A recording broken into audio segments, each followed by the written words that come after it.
Hey, what's up? It's Adam with Ri3D at Purdue, coming in with our final recap and our kind of final robot reveal of #Alicorn.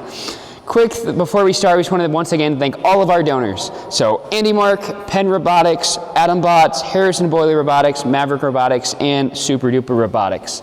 Finally, I want to give a big thanks to our community. As we encountered some of the crazy issues we had over these past few days, we have had so much help from old mentors who program, or people calling in or sending us chief messages or other things to try and give us advice or give us possible suggestions on how to fix the errors we have. With that being said, you'll notice there's no lights on that robot, and that's because we're still finding those errors. Let's go. Okay, so we're gonna do a quick walkthrough of the robot, and then we're gonna talk through kind of some of the joys we've had over these past few days.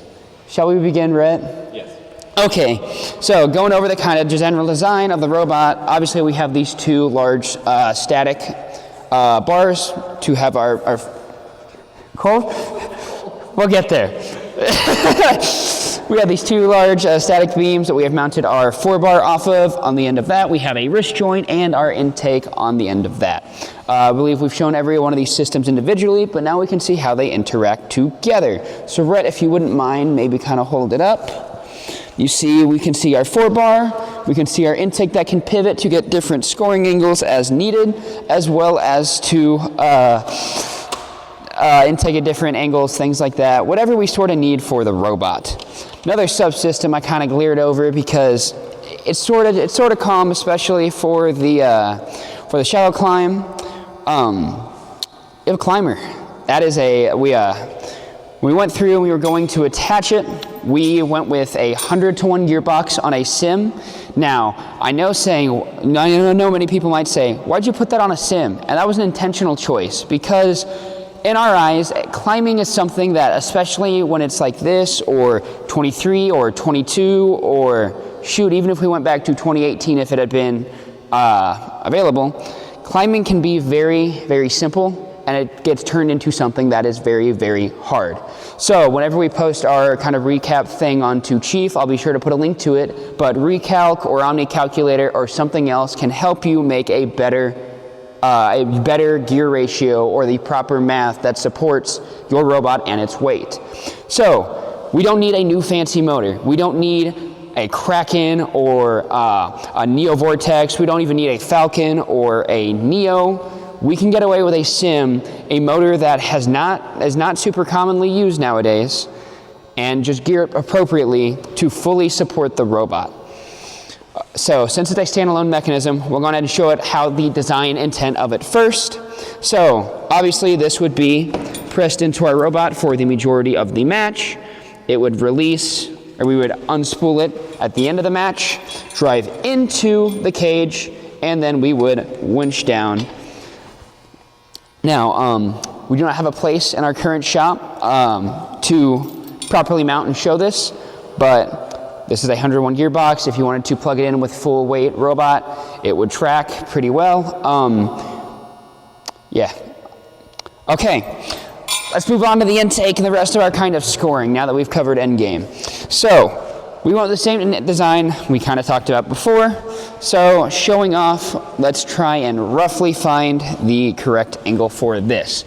Now, in a perfect world, or if we had, the other 46 days of season, we would be using probably absolute encoders on the various axles so that we had consistent measurements. We would find the best set positions, and then we would do PID loops. Once again, we'll go into more detail on that in our Chief Delphi thread, but that would be our kind of more correct approach. So it looks a little more scuffed in this condition, of course, but everything supports it in CAD, and we believe it would be fairly functional if, it was not spun by hand and kind of just held in place as best as we can. So, starting with the coil, we have the same beam, or this same hex shaft on the side with a wheel, with the goal of this spins really fast, you drive into this, and you pick it up. This is a little bit easier this game, especially because you have the two corners to pick up from the ground on your half of the field, so you have a clear sight line to at least one corner, if not both, with like the middle drive station or something. So with that in mind, that means you should be able to line this up fairly easily and just slow down as needed once you approach. So if we kind of found a rough angle and we imagine that we were driving into this while that wheel spun, we could then kind of intake and pull it up. Now, it's a little bit iffy because of the bumpers, because just because, once again, we can't really rip it up because our hand does not have the same power as a 550 on, I want to say, a 5-1. But even if we kind of have that supported and we hold it out and down, you can see we could drive into that and then kind of just pull it up. You're spinning the wrong way. All right. Great day to be a Boilermaker. Oh, yeah. All right. Okay. Okay, so obviously things could be a little bit better there, but for 3 days, I think it's an all right result. We could find a better set point if we had more time and we had encoders. Now, let's imagine, right? We didn't take this and we had, properly picked it up. Now, to score, we can imagine the trough as right about there. The great thing about this is we have a very wide range of motion, and we just kind of find the best kinematics for the 2 points. So, for example, we could pull up, kind of angle down towards the trough, and then score. If we were to put it back on, we could go a little bit higher, similar angle, and down into the trough.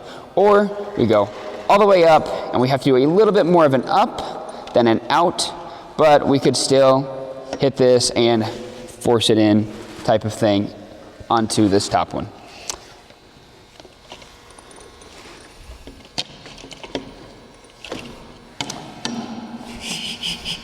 This robot is so hard to make work.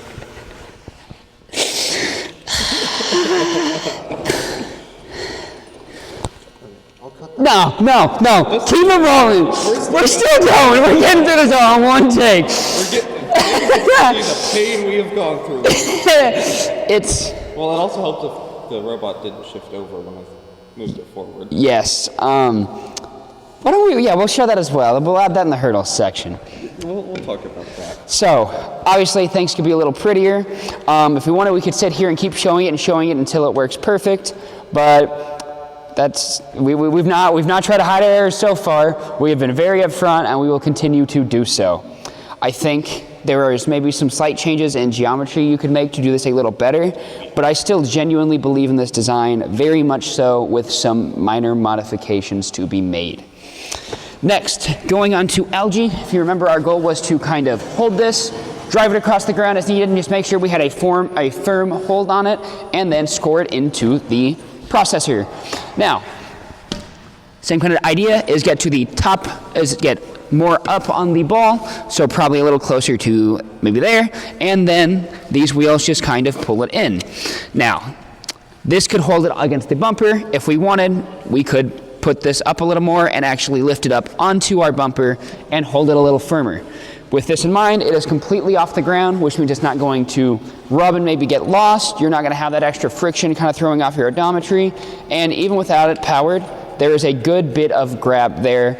And obviously, in a real intake scenario, you may leave that, 5-10 amps, so it's got a little bit to kind of keep it rolling and in, but nothing too firm. Then we pull up to the processor, and we push it up and over the lip. Because of how low it is on the ground, and because of because of the material of it being kind of having that natural friction to it and being very grippy, we have found that if you just force it, it will roll up. We know there's kind of the two separate algae floating around. Both of ours were the fairly firm, not super squishy. I think they're a little bit heavier from what I read on Chief a little bit, and they're very bouncy. So with that in mind, I don't know if they'll lean one way or the other, but with the algae we were given, those are the results we have. Now, I believe that goes over the overall gist of our robot. So let's have some fun, shall we? And let's talk about some of the hurdles. Now, a big part of FRC is adapting. If you'll notice, this doesn't look like the shop we were in yesterday. If you watched our stream or you watched yesterday's recap at the end of the day, you'll notice there's no tractor here. And why is that? Why is that? I know I'm against Aaron and his numbers. I know people love that freak out video. But it's just fair we show them. We have been in 3 separate shops. We can only go on reserve for 2.5 days. We got it Friday night, into Saturday, into Sunday, and we had to leave Monday afternoon. So we didn't get our Monday night into Tuesday morning. That would kind of be like the other half of the 3 days, or that last little bit. So rather than be all right 2.5 like we originally planned, we found a shop we could work at that evening. So we moved there to get just a few more hours of machining and a few more hours to look at code or to finish our CAN bus and do all these little things and just all the joys that are this robot. Gotta love Alicorn. He tries his best, but good job, buddy. Next, we've had 2 separate hotel blocks. We all had to stay wherever because of some silliness. And then once we found out, oh, we found a place to work from our larger workspace to our family farm to finally our, this is I don't know if you noticed, this is an abandoned school, but it's where I had indoors for us to work. So I don't mean to complain or to come across that way. It is better than working in the cold by a few degrees. We'll get there. But it is, it's not ideal. In fact, that would probably be a good time to mention it. It's been cold, if you'll notice. Red faces, jackets on. If we want to just like close my hand and just, ooh boy. It is currently, based off whatever random temperature app I downloaded, roughly 32 degrees indoors. It's cold. We have been here working all day, but we powered through because we saw an end and adapt. This was better than saying we aren't done. And so we worked as long as we could up until, deadlines, even arguably a few hours past, to just try and get the final little bit done. The next fun encounter, obviously we had the encoders. They were fun. We managed to get the drive working, and we were so happy. And then, we realized for whatever reason, our hardware client stopped working. We have downloaded it onto not 1, not 2, not 3, but 6 different computers! What more can we do? We have tried, disconnecting the CAN bus from the Rio. We have tried updating the software. We have tried resetting the Spark Maxes. We have tried taking them out of the CAN bus, powering them separately from the computer. We have tried every single known way we can think of, and there is no hardware on anything except one computer. And that one computer, because since we got our little bit of extra time, had to go home with our programmer, who lives in Pennsylvania. So we lost access to our hardware client, which meant we had a total of 8 motors with CAN IDs we knew. Now, if you'll notice, we didn't actually drive the robot around, even though we thought that worked. And because, we thought we're not going to just show a non-working robot, we're going to try our best. And without access to really see what's going on inside those Spark Maxes, we're gonna try our best and just adjust CAN IDs as needed. So if we want to tip this robot backwards a little bit and show our wonderful friends at home, that is on my foot, thank you, our wonderful friends at home, our new custom swerve that has one wheel that is connected to only a turn motor, 2 corners that are connected properly, and 1 that is covered in tape. The goal of this is 3 steer in the correct direction, 2 actually drive in the correct direction, and then this last one is smooth enough that it hopefully doesn't ruin everybody else's fun too much. Now, that gave us the opportunity to, starting at about, 2 p.m., when, we realized we're giving up because we have no real way to make these can works because it takes really long to download the Rev hardware client to 6 computers with abandoned school Wi-Fi. It might sound crazy, I know, but it's the truth of the matter. And so we then went and we wired everything back up. So it is roughly close.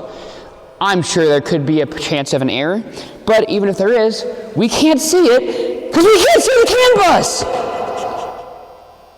Like, I don't know, I don't know. But just for the sake of showing how fun this wiring was, because honestly, I'm really impressed with the fact, as close as it seems to be, we all have lights, we all, seem to have a somewhat good time. We got it wired up in about 40-ish minutes, making every single connector from scratch. We start, I want to say it's down in this corner. We run up the side with our can. Looks like it's a little squished, but there's a little bit of gap there. Runs up, and then to make the, let's see, there is our wrist, thank you. There's our wrist motor. We run these on the outside, and then to make sure we have clearance on the inside and we avoid anything here, our intake motors are actually run up through this tube into the Neo 550 on the intake, and then up here is our, where's our little guy? Where's our friend? He's up here somewhere. Somewhere up here. Is he hiding with the gearbox? He's probably doing that. He's little, man. He's shy. I really want to find him. I don't know where you are. I know it's up here. It's somewhere. I'm not crazy. I plugged in. Oh, I'm sorry. It's down here. Back here. Okay. Down here. There's our little friend, the terminating resistor. So our drivetrain ends at one set of the PDP. We switched it to off. Don't worry. I know we'd hear about it otherwise. Drive up the sides, in all the CAN bus, all the glories for these last 3 motors, and then we end right here. So, possibly there's a code error, possibly there's a wiring error. 100% we can't really find out because we don't know what condition the Spark Maxes are in. Is there any other fun errors we really wanted to mention? No, I think that's the gist. Okay, so we're gonna end this rant on a more positive note. We had some fun encounters. We had a lot to show by not working in a lot of ways. We found some rare things that I'm sure many people have not seen or heard of. If they have, very rarely, and if it happened to them, they might not notice what that issue is. So when our encoders read like a sign graph and we can't really find a whole lot of info on Chief with the messed up encoder and people assume it's code or something similar, hey, if nothing else, we paid the price of finding out that that encoder has this little tweak that you need to print that new housing for it, and that's what would make it better for your swerve drive. We kind of paid the price of trying to wire a CAN bus without hardware client, and maybe there's some weird glitch with the 2025 version because it's brand new. I don't know, but that's the way it is. We have found, some proven things that, this climber works, and we have found a way different from many other teams such as Cranberry Alarm and UW-Madison that are different ways to score and pick up and target different goals. So overall, I know we did not have as promising of a reveal at the end of day 3 as we had hoped for, but I think we hold our head high in that the robot seems to work if motors did. So a bunch of mechanical engineers and a STEM teacher managed to make a mechanically solid robot with no clue how wiring works, and I'm proud of that end goal. I'm proud that we showcased some unique quirks. I'm proud that we are upfront with everything. I'm proud that all of our stuff is public, or our code I think will be published later today if it is not. So we tackled a lot of things, and we did our very best. We're not done here though. We are going to continue to work on this. We're going to try and find the errors, or once new versions of software come out, update it, or talk with more friends and get it in front of more people that we think might have some insight to help us out, because we want to see it actually run. We'd love to show up to the Kettering event again. We would love to go show to rookie teams who want help or that would want to Zoom call or something and ask for, to see things up close or to see a real kind of rough and dirty wiring schematic. Things like that that are beneficial to the community. So, as always, if there are any questions, feel free to ask them. Feel free to reach out. We will continue to check socials. We will continue to make updates, albeit less frequently, as we make changes. And we are not stopping until this robot functions. So, thank you all for watching. Thank you for meeting our new friend, Alicorn. And it's a great day to be a Boilermaker.